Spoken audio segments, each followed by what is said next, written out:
Are you looking to purchase a single family home but wondering what are the pros and cons of a single family home compared to a condo or townhouse? Well, in this video, I'm going to break it down and make it real simple and easy for you. So make sure you stick around to get all the details. See you on the other side. All right, guys, like I mentioned in this video, we're going to go over the pros and cons of purchasing a single family home. This goes across the nation. It's not just out here in Oahu, Hawaii. But with that being said, if this is your first time to my channel, my name is Patrick Longley. I'm a licensed real estate agent out here in Oahu, Hawaii.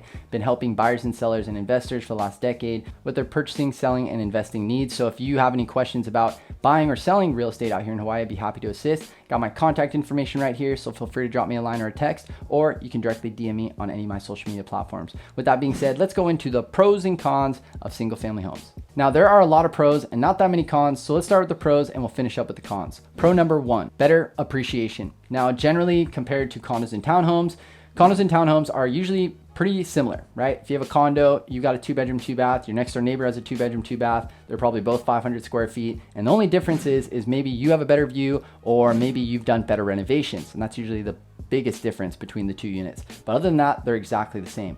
Now, if we take that same scenario with a single family home, you could have two houses that are right next to each other in the same neighborhood, but maybe the square footage is a little bit bigger here. Maybe they have nicer hardwood floors, or they've got a better view, or maybe this one's 2-story compared to 1-story. They use better Italian tile, or whatever it is. You really can have a big discrepancy and difference in properties that are literally right next to each other compared to two condos that are in the same building, same square footage, same layout. So with that being said, there can be a bigger discrepancy in the quality of home that are right next to each other, and also a bigger discrepancy in what you can get for that home. So the appreciation tends to be quicker, bigger, and faster for single family homes compared to condos and townhomes. Pro number two, freedom to make renovations as you choose. Now, what do I mean by this? What I mean is that with a condo or townhouse, you usually need to get approval by the association, and they have certain rules and restrictions, what colors you can use, and that's generally on the outside of the building, which walls you can remove if you're going to remove any, what type of flooring you can use because of the noise levels. So there's a lot more restrictions in regards to doing renovations in a condo and townhouse.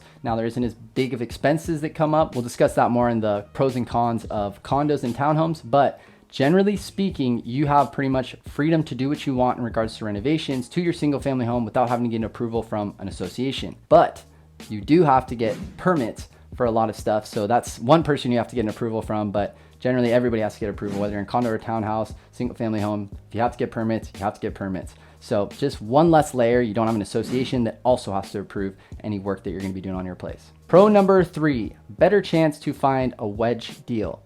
Now, what I mean by this is, once again, using that first example I had, if you have a condo, 2-bedroom, 2-bath, and a 2-bedroom, 2-bath, same building, right next to each other, the only difference would be the renovation qualities. You can still find deals. If you find a place that's got shaggy carpet, old paint, they haven't done the cabinets, countertops, they haven't redone the kitchen or the bathroom, you can find opportunity in condos and townhomes where you can put in what we call forced equity or sweat equity, where you can fix the place up and increase the value of the property. Now, with a single family home, you can do the same thing, but the main benefit is because there can be large differences or discrepancies, you have a better chance of finding a deal if you find a property that's right next door that really needs a lot of work, and the one next door is really nice, selling for $1 million, and you're able to get this for $700,000, you have $300,000 worth of equity you potentially could be walking into if you fix it up and make it of the same quality of the home next door, given that it's the same bedroom, bathroom, square footage, and of course in the same neighborhood. So just something to keep in mind. Usually there's better deals to be had in regards to putting in that forced equity when it comes to single family homes versus condos and townhomes. Pro number four is longevity of renters. Now, what I mean by this is that generally speaking, if someone is a renter, if they're renting your condo or townhouse, they usually are not going to stay for super long, right? Maybe it's because they outgrow the place or they have a job transfer, whatever it is. But with single family homes, what we tend to see is that if you have a 3-bedroom, 2-bath single family home in a certain neighborhood, you probably have a family that lives there and they probably don't want to move every year, which is what we tend to see with apartments and condos. So the longevity of your renter staying in that place for 1, 2, or 3 years is a better, higher chance of that happening in a single family home compared to a condo or townhouse, and that's a huge pro. Less tenants that you have to deal and less flipping you have to do of the property. Okay, so those are the pros, and there's a lot of them. Now I've got a couple cons, so let's get into those. Con number one, no shared cost. Now, what I mean by this is that with a condo or townhouse, if you have a large expense in a condo or townhouse, whether it's the roof, the foundation, the internal plumbing for the entire building,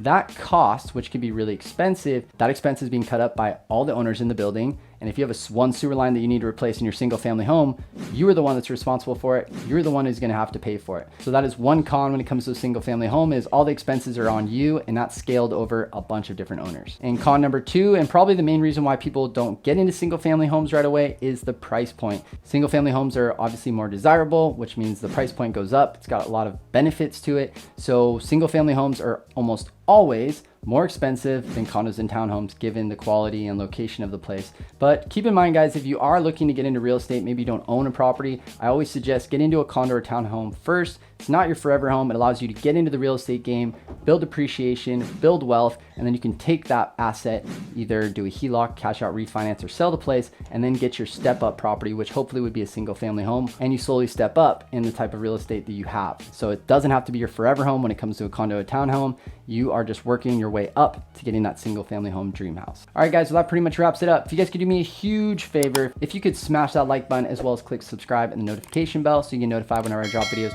just like this. And if you're looking for any assistance when it comes to buying or selling real estate out here in Hawaii, I'd be happy to assist. Got my contact information right here, or you can directly DM me on any of my social media platforms. With that being said, hope you guys have a beautiful day. I'm Patrick with PatrickMullenRealty.com, powered by eXp Realty. I'll talk to you soon. Aloha.